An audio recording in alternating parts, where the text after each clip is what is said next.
સુરેન્દ્રનગરના થાનગઢમાં ભાજપના મહિલા કાર્યકરનું રાજીનામું અને જિલ્લા મહિલા મોરચાના મંત્રીએ રાજીનામું આપી દીધું. જણાવી દઈએ, પાલિકાની ટિકિટમાં ફિક્સિંગ થયાના મહિલા કાર્યકરે આક્ષેપ લગાવ્યા હતા અને આક્ષેપની સાથે વર્ષાબેન વારણિયા નામના મહિલા કાર્યકરે રાજીનામું ધરી દીધું છે.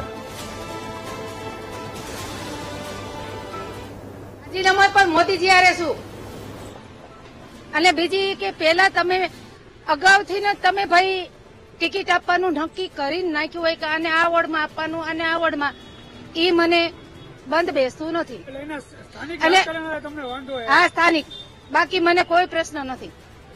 અને બીજા એક કે આપણે કઈ થાય કે અમે 5 વર્ષ હું હતી કારોબારી ચેરમેન, મને બનાવી હતી, અમારા કામે કરેલા છે, એવું નથી, ઘણા કામ અમે કર્યા છે, પણ આ છેલ્લા 5 વર્ષમાં તમે ટિકિટ આપો ને તો થોડાક ભણેલા ગણેલા ને આપો. અને પેલા એમ કે તમારે અમે રિપીટ નથી કરવાના.